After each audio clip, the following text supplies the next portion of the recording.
Terima kasih. Jadi belakangan ini kita merasa bahwa bangsa ini terpuruk dalam soal penegakan hukum. Kita merasa begitu banyak penegak hukum, pejabat, aparat yang bisa disogok, bisa disuap untuk kepentingan-kepentingan mereka yang berperkara. Karena itu kadang-kadang kita merasa negeri ini tidak akan kemana-mana. Hukum hanya bagi mereka yang punya uang. Rasa keadilan diinjak-injak. Tapi kali ini saya ingin mengajak Anda untuk optimistis. Karena masih ada orang yang punya hati nurani. Masih ada orang yang memperjuangkan keadilan dan kebenaran. Dan tokoh itu akan kita undang tampil di Kikendi. Tapi sebelum itu, mari kita ikuti dulu tayangan berikut ini.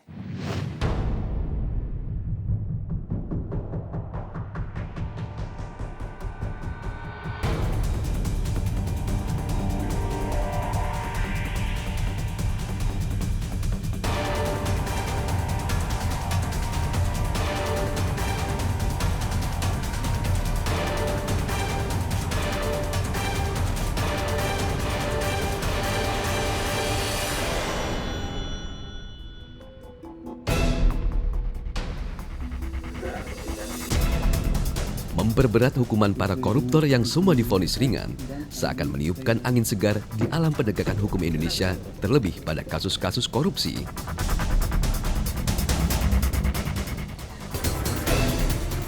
Siapakah penegak hukum pemilik nyali besar di balik kasus-kasus yang tak remeh itu?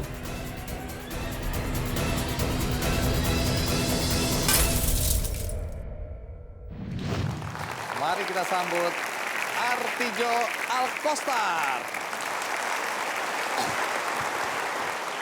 Pak Artijo, terima kasih. Terima kasih, Bung. Terima kasih. Pak Artijo, Ya, pertanyaan pertama sederhana sekali. ya. Apakah Anda tidak takut mati?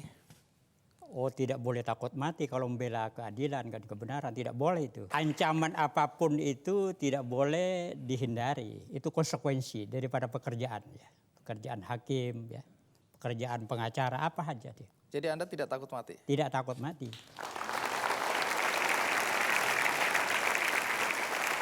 Baik, katakanlah Anda tidak takut mati. Iya, Tapi apakah terpikirkan bahwa kalau Anda mati, iya.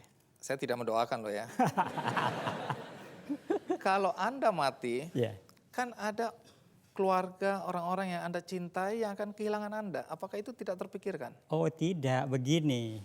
Kalau diancam orang itu tidak boleh surut ya. Begini ada filsafat itu di Madura. Lebih baik putih tulang daripada putih mata. Artinya, Lebih baik mati daripada dipermalukan orang. jadi harga diri ini Iya, penting sekali untuk penting, ya. diperjuangkan Iya, ya. perjuangkan. Walaupun nyawa adalah taruhannya. Iya, apalagi membela keadilan. Itu kan amanah.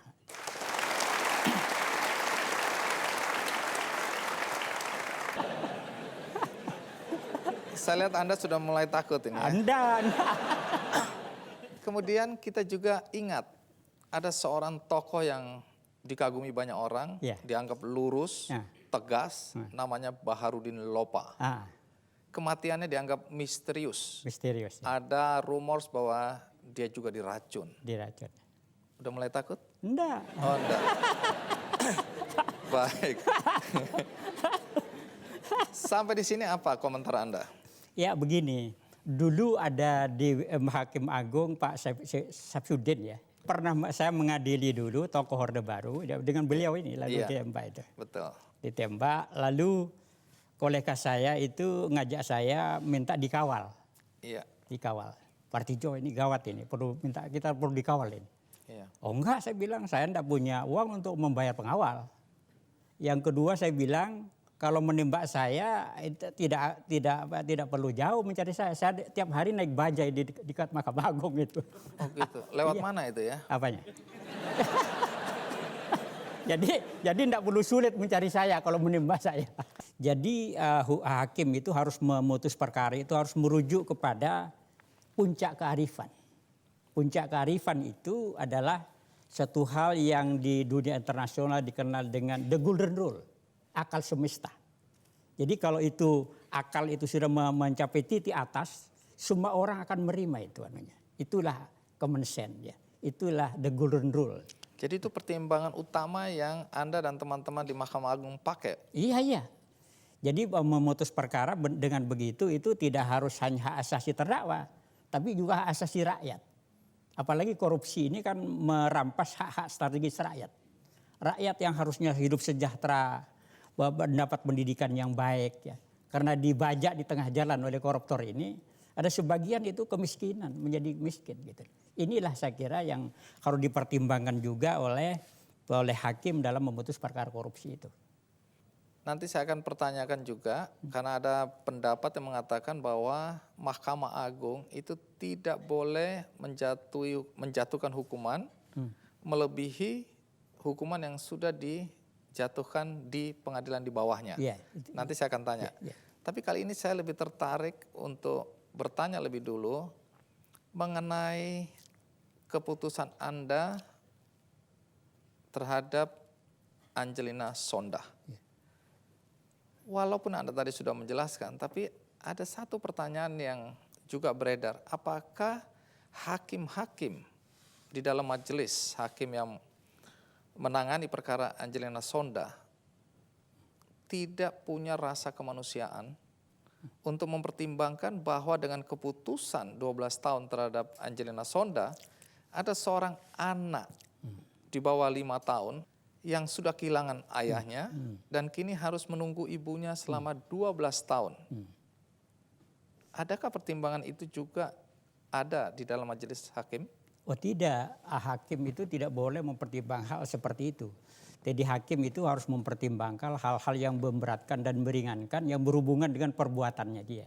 Hak asasi itu dalam hal ini korupsi itu adalah victim, korban daripada korupsi itulah negara. Negara adalah rakyat. Itulah yang harus dipertimbangkan. Jadi dengan demikian pertimbangan kepada korban korupsi ini, korban para koruptor ini adalah rakyat. Saya kan sering melihat, terutama dalam liputan televisi, terdakwa yang menangis terseduh-seduh, bahkan kadang meraung-raung. Anda sendiri pernah nggak menyaksikan hal semacam itu? Enggak, kalau seorang terdakwa itu mesti cari alasan. Sakit, itu biasa terdakwa begitu. Terdakwa itu mencari pembenaran itu. Baik, tapi pertanyaan saya, Anda pernah nggak melihat adegan-adegan semacam itu? Ya, lihat juga di televisi juga ada. Nah, apakah dalam keputusan Anda hal semacam itu tidak menjadi pertimbangan? Enggak, itu kalau terdakwa itu mesti itu sering mengeluarkan seperti air mata buaya keluar air matanya. Gitu. Kalau orang kemudian menuduh atau menilai Anda hakim yang kaku, hakim yang hanya berlandaskan hukum, hakim yang tidak punya hati nurani, tidak punya peri kemanusiaan. Apa komentar Anda? Enggak, justru saya harus lebih banyak memberikan perhatian pada peri kemanusiaan kepada rakyat. Bukan kepada koruptor. Kalau koruptor itu harus dihukum.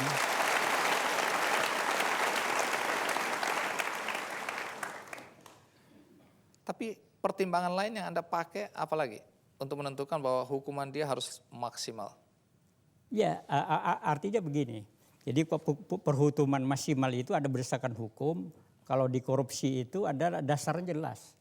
Yaitu istilahnya sebanyak-banyaknya yang diperoleh oleh koruptor itu. Jadi bukan yang dinikmati. Iya. Bisa aja yang dikorupsi itu sudah diserahkan kepada orang lain. Serahkan pada istrinya, pada anaknya. Tapi terminologi hukum di pengadilan itu sebanyak-banyaknya yang diperoleh. Itu yang istilah di masyarakat itu memiskinkan itu. Itu tidak dikenal dalam dunia pengadilan. Dunia pengadilan dan mengenalnya adalah harus mengembalikan uang sebanyak-banyaknya yang diperoleh. Pasal jadi 18. Kalau saya korupsi 1 miliar, saya hanya pakai 100 juta, lainnya saya bagi kepada istri, kepada pacar-pacar gelap saya. Ya tetap itu Bung Andi yang bertanggung jawab. Oke, jadi Anda akan usut sampai harta yang saya bagikan kepada siapa saja. Iya, yang diperoleh itu. Beberapa waktu yang lalu Anda kembali membuat gaduh Republik ini. Gaduh. Iya. Enggak lah.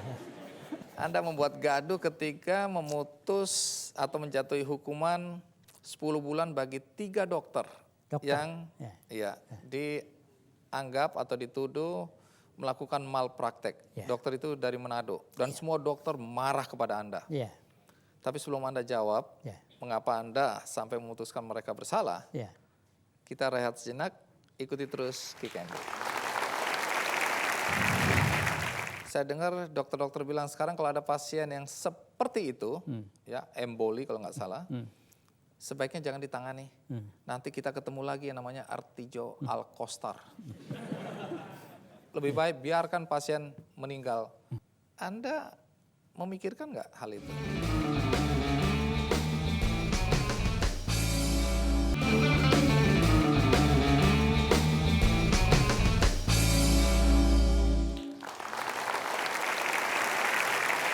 Pak Artijo, Ya. baru-baru ini di Manado ada 3 dokter Ya. yang dituduh melakukan malpraktek. Ya.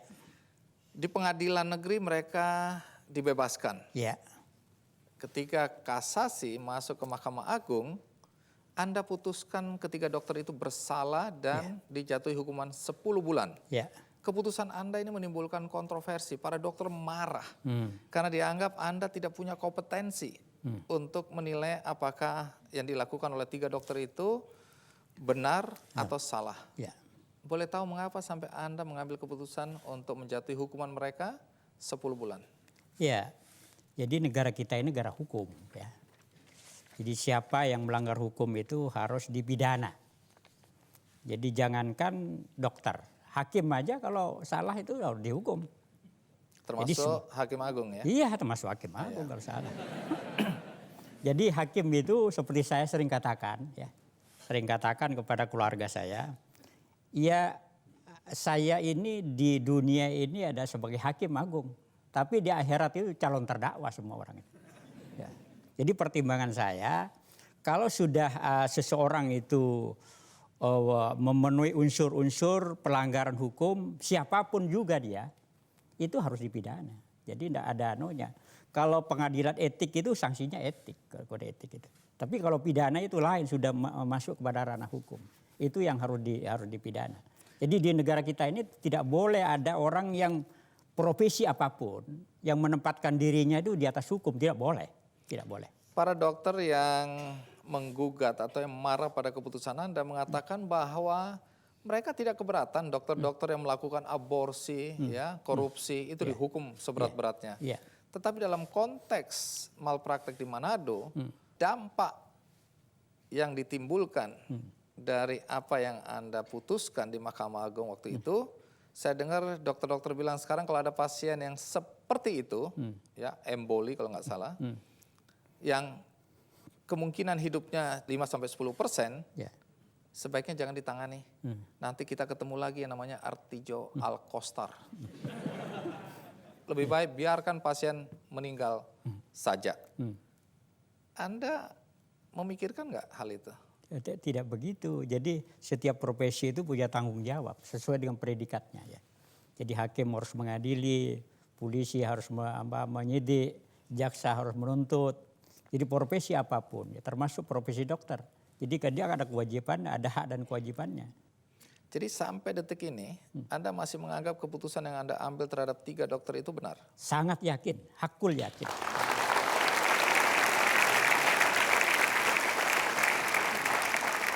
Ada pendapat yang mengatakan Mahkamah Agung tidak boleh menjatuhkan hukuman lebih berat daripada pengadilan di bawahnya. Mereka yang berpendapat seperti ini mengacu pada hukum yang berlaku di Amerika katanya, atau Inggris. Saya tidak ngecek kembali. Tapi saya hanya ingin bertanya kepada Anda, apakah hal itu menurut Anda benar? Oh tidak benar. Kenapa tidak benar? Tidak benar. Jadi kasasi itu kan alasannya salah menerapkan hukum, melampaui batas kewenangannya. Jadi kalau salah menerapkan hukum itu harus diluruskan. Itu kontrolnya ada di legal reasoning, pertimbangan-pertimbangan. Hakim itu benar enggak pertimbangan, menimbang.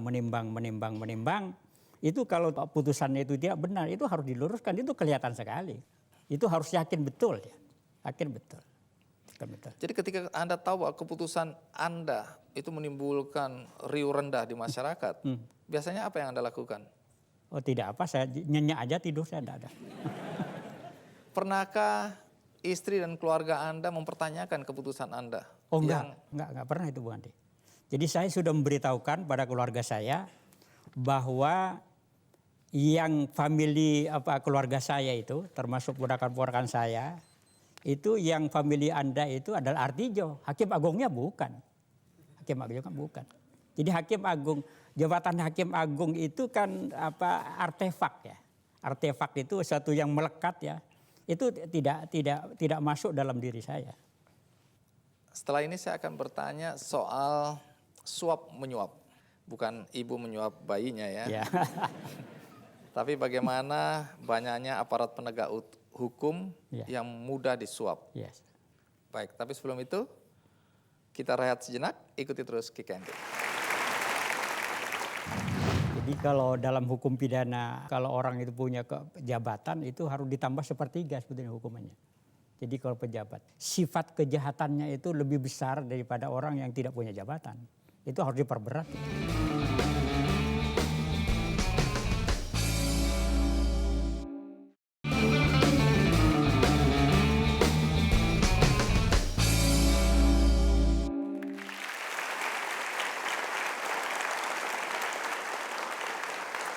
Pak Artijo, Ya. dalam perjalanan karir Anda, Ya. Anda pernah menyuap nggak? Penyuap tidak, jelas dari mana itu penyuap. Bisa aja waktu Anda jadi pengacara dulu. Oh enggak pernah saya, enggak pernah. Kalau disuap, Disuap enggak pernah juga. Kalau dicoba disuap ya bisa aja tidak orang. kalau ada orang yang mencoba untuk menyuap Anda, kira-kira apa yang akan Anda katakan kepada orang itu? Pernah saya ancam. Dulu ya, waktu saya masuk ke Mahkamah Agung kan tahun 2000 ya. Itu ada orang masuk dengan saya ke tempat saya, ya, seolah-olah dia pengusaha, saya langsung usir keluar.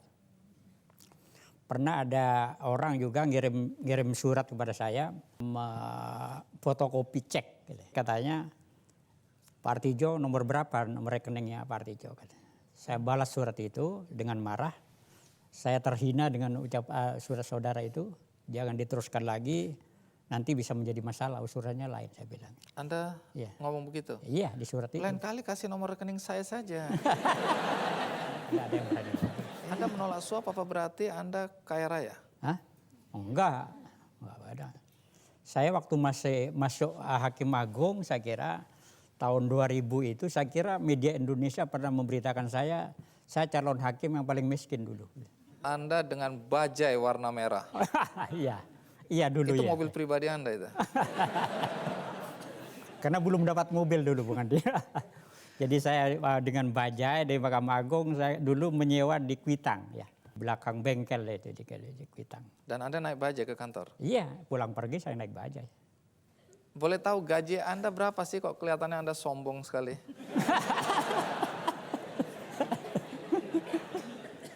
Iya. Itu saya tidak tahu, lupa saya hubungan di jumlahnya itu gaji saya. Saking banyaknya atau saking cepat habisnya? Coba. Saya kira yang kedua itu aja. Baik, selain penghasilan sebagai hakim agung, ada pendapatan di luar itu? Oh nggak boleh. Apa cukup gaji Anda untuk hidup? Ya kita ini kan ukurannya kan muremas saya itu, saya bekerja di Mahkamah Agung ini kan bukan untuk mencari fasilitas. Saya akan berkhidmat di Mahkamah Agung ini, akan menghabiskan sebagian usia saya itu untuk menegakkan keadilan, itu aja. Jadi kalau ada fasilitas saya pergunakan, kalau enggak ada ya saya tidak pernah komplain dulu. Baik, sebelum saya tanya lebih lanjut, ada baiknya kita mengenal lebih jauh Pak Artijo dengan melihat perjalanan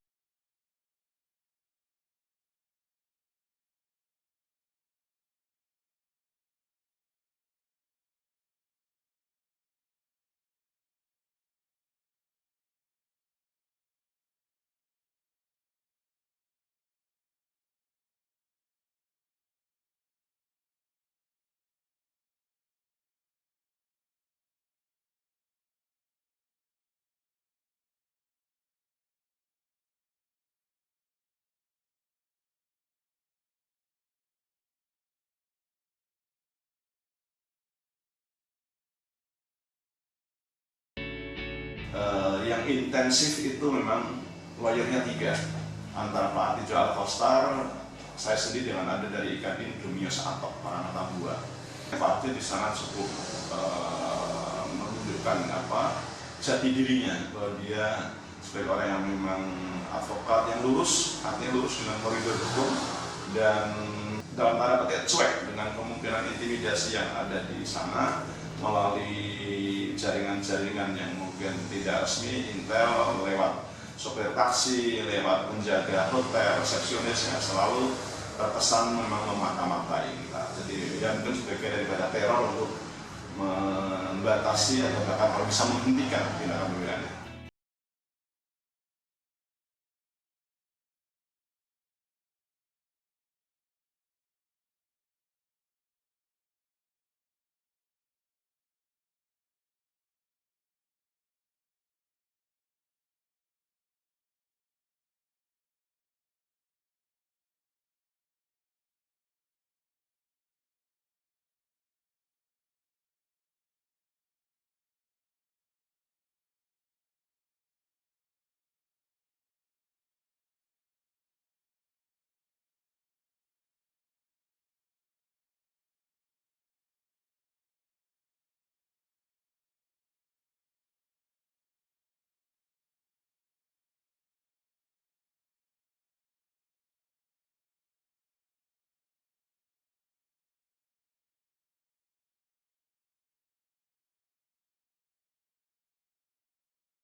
Kalau melihat rumah Anda tadi dengan jabatan Anda, agak jomplang ya Pak. Karena kita tahu banyak sekali penegak hukum yang rumahnya mewah-mewah. Iya, Ya, bahkan orang kadang-kadang menakar-nakar berapa gajinya sehingga rumahnya bisa semewah itu, hartanya bisa sebanyak itu. Tapi kita nggak ke sana dulu. Dalam beberapa kesempatan Anda mengatakan mereka-mereka yang menjadi pemimpin politik kalau melakukan korupsi hukumannya harus lebih berat. Mengapa begitu ya? Iya, asas hukum pidana begitu bukan dia. Jadi kalau dalam hukum pidana itu kalau orang itu punya jabatan itu harus ditambah 1/3 sebetulnya hukumannya. Jadi kalau pejabat. Karena apa? Dia adalah menyalahi amanah yang diberikan oleh rakyat.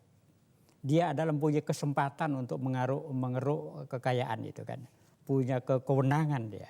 Jadi untuk itu saya kira penghinatannya menurut saya sifat kejahatannya itu lebih besar daripada orang yang tidak punya jabatan. Itu harus diperberat itu.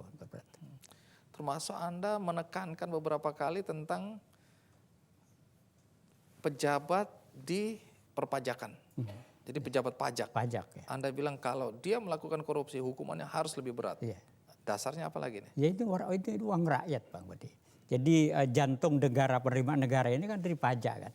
Bayangkan saja kalau pajak itu lalu dikorupsi oleh pejabat pajak sendiri. Ini kan mengkhianati rakyat. Baik. Di sini ada Bang Buyung Nasution. Kalau saya lihat tadi di foto-foto yang sudah mulai buram,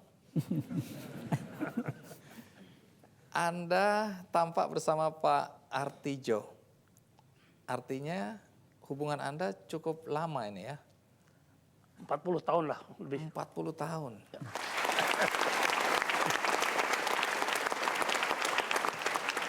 Di mata seorang Buyung Nasution, Artijo ini sosok yang seperti apa sih? Beliau ini dulu manusia langka menurut saya. Langka karena pertama kesederhanaannya, kedua kejujurannya, dia lurus-lurus saja, nggak neko-neko, dan pemberani.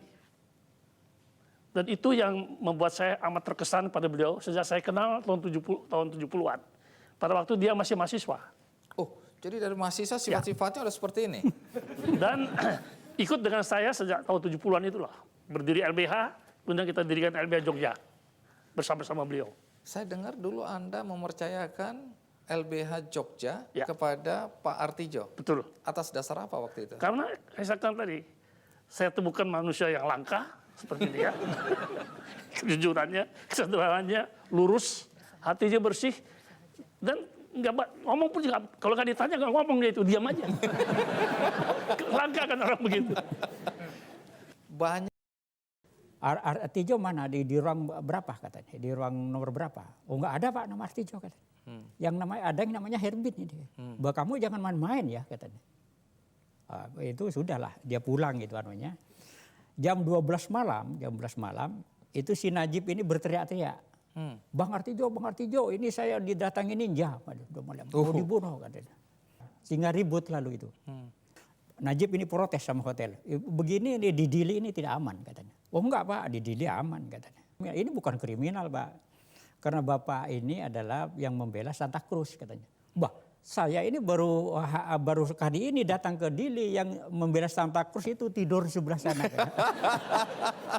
Jadi salah kamar menurut saya. Mojor Najib itu Mojor Najib ini masih sehat walafiat di sini. Baik, Bung Najib, coba ceritakan apa yang terjadi. Itu persisnya 1:30 malam. Jadi sebelum berangkat tuh Bang Artijo sudah pesen. Waktu mau berangkat, sudah nikah belum? Belum Bang. Kasih tahu istri, keluarga, belum tentu kamu pulang. Kemana Bang? Timur. Perkara anti integrasi. Udah, berangkat malam itu hari Jumat waktu itu Bang ya. Datang kita menjelang sholat Jumat, kita ke masjid, pulang dari masjid sudah Bang Ar udah pesan, ada kejadian apapun jangan keluar hotel. Tapi baru masuk hotel kira-kira 1 jam ada kecelakaan di depan hotel persis. Saya keluar. Begitu saya keluar, kerumunan massa itu ngelihat saya sosok yang aneh ini. Arab-Arab atau dari timur-timur atau dari mana. Saya masuk hotel sudah diikutin. Betul kata Pak Nur Ismanto tadi. Malamnya saya lagi tidur. Karena hari itu lelah, TV masih nyala, tapi gitu ya. Semut aja gitu. Semut gitu. Ya. Saya bangun, saya pikir suara semut TV itu, saya matiin. Masih ada suara lagi. Oh mungkin AC lama gitu. Saya berdiri, saya matiin. Sudah 2 ini mati, baru terdengarlah suara itu. Grok. Saya langsung otomatis membuka jendela. Jangan-jangan ninja. Jadi saya bukalah dari samping. Wah betul. Saya ingat persis itu peso komando. Jadi kawat kasarnya sudah disobek. Dia gerajilah gitu, dia potong pakai peso itu. Karena kawatnya tipis. Saat itu saya bisa tenang, yang terpikir pesan Bang Artijo tadi, belum tentu pulang. Aduh. Sesaat saya ambil kursi, sambil saya buka. Disitulah saya baru tahu kalau itu benar ninja. Lalu tembok itu saya berdiri dengan tangan begini masih tinggi. Cuman 2 lompatan. Dari jendela ke teras lalu lompat tembok itu. Hilang. Jat. Lalu saya teriaklah panggil Bang Artijo tadi. Lalu kita komplain. Bapak ada kejadian begini-begini di Geraji. Itu bukan kriminal. Wah, tensi saya langsung naik. Bukan kriminal gimana? Itu kamar di Geraji. Bapak ada pekerjaan apa? Pak Artijo jawab, pengacara kasus Santa Cruz. Yang Anda bilang clandestin gitu Bang Ar dulu ya.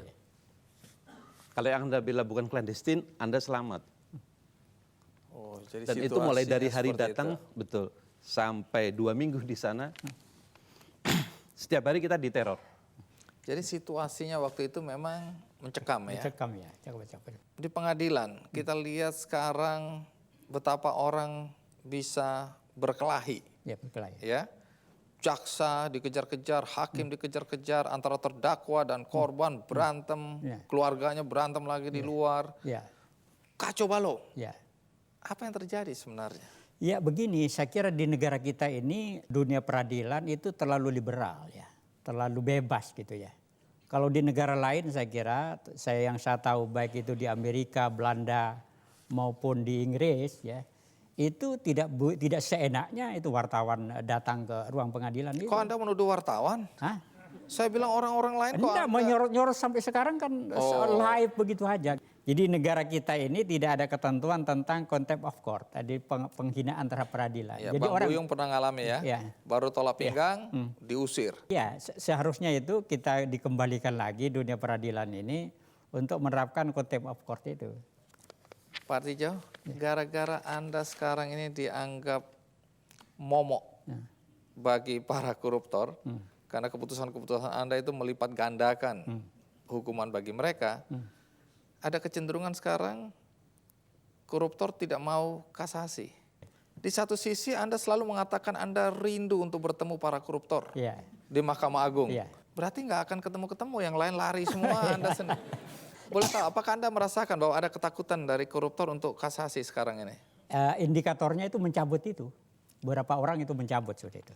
Istrinya Nasarudin, Ya, kemudian KPK bahkan. ya dua KPK itu dua mencabut. Ini dimungkinkan ya mencabut perkara? Ya boleh, sebelum diputus boleh mencabut itu. Kalau kasus neneng istrinya Nasarudin saya dengar bahkan sudah diputus sebenarnya, belum diumumkan.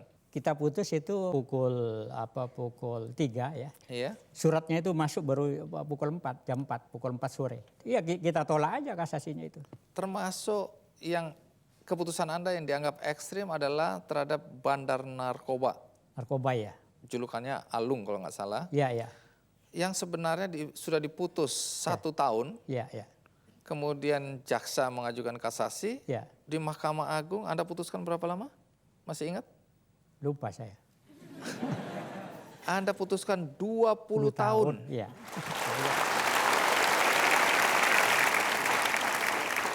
Ini agak tidak masuk akal. Kenapa Anda 20 tahun? Begini ya. Kalau di putusan pengadilan negeri itu dia diputus dengan alasan pasal karena tidak melapor adanya narkotika. Iya. Padahal menurut kita fakta hukumnya tidak demikian. Dia ini bandar yang memasang orang untuk menjadi pengedar. Jadi berbeda antara bandar itu dengan tidak melaporkan. Saya ini memutus itu ada dasar hukumnya, ada faktanya, berdasarkan faktanya. Segera saya akan tanyakan kepada Anda bagaimana Anda memagari diri Anda di Mahkamah Agung Ya, agar tidak ada orang yang berani menyuap Anda. ya. Ikuti terus Ki Kendi. Jadi kami di staf di kantor itu kalau beliau datang tidak boleh ada staf yang tidak baca buku, entah koran. Langsung semua ada ambil buku, aktivitas. ambil koran. Iya, betul. Kita balapan betul ngambil koran atau ngambil apa, baca gitu. Kadang-kadang korannya satu berebut udah.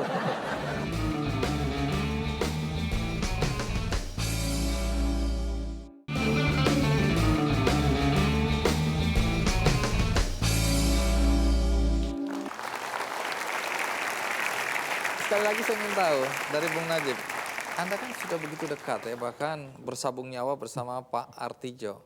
Tapi saya dengar pada saat Pak Artijo dilantik menjadi Hakim Agung, Anda kan datang.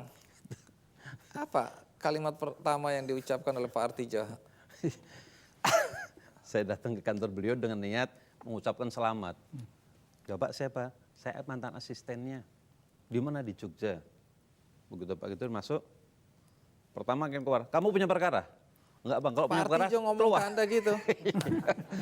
Teganya Anda ya. Kalau nggak punya kalau ada perkara, Keluar. keluar. Enggak Bang, saya ingin ngasih selamat, duduk.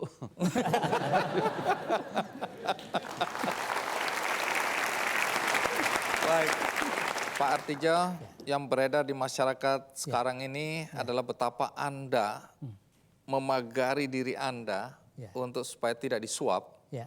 sehingga orang mau bertamu ke tempat Anda, ke kantor Anda, mengalami banyak sekali kesulitan, Iya, iya. termasuk keluarga Anda sendiri. Iya, iya. Apa yang Anda lakukan? Ya begini Bu Andi, jadi harus dipisahkan antara kawan ya, antara keluarga dengan jabatan. Masyarakat boleh curiga, masyarakat berhak untuk curiga.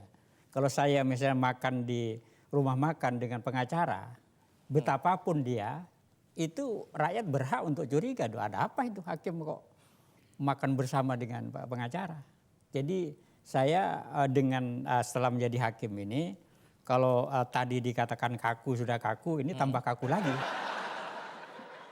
Mari kita simak dulu komentar beberapa orang yang dekat dengan Pak Artidjo berikut ini. Saya kira seorang hakim yang bagus, yang sangat baik. Ya. Dia sangat independen. Dia mempunyai pendirian yang sangat kuat. Sehingga saya kira kalau ada orang yang mencoba-coba untuk mempengaruhi dia, pasti akan mental. Beliaulah yang bisa kita anggap bisa memulihkan citra peradilan. Ya, kenangan saya dari Artidjo sederhana ya, bahwa dia itu orang yang terlalu serius, tidak pernah pacaran, ya kan? Untuk Artidjo, jalan terus, jangan mundur, sekali-sekali relax ya, jangan terlalu tegang, karena ketika dia terlalu tegang, ya, tidak baik untuk kesehatan dia. Ya, ini hakim yang memiliki senjata yang lengkap. Dia dosen, memiliki basis teoretik yang kuat. Dia pengacara lebih dari 30 tahun, memiliki basis pengalaman praktis yang kuat. Sehingga ketika dia menjadi hakim, menurut saya adalah dia sosok yang memiliki perpaduan yang pas untuk menjadi hakim. Selain itu, ini orang istimewa. Karena salah satu hakim yang menurut saya adalah orang yang tidak tersentuh oleh berbagai macam kemungkinan-kemungkinan negatif yang bisa menimpa seorang hakim. Itu putusan-putusannya bagi saya sih nggak mengejutkan, mungkin bagi orang mengejutkan. Nah, saya mengenal beliau ini lebih dari 30 tahun. Jadi saya benar paham betul karakternya, saya paham betul dedikasinya, saya paham betul integritasnya yang luar biasa.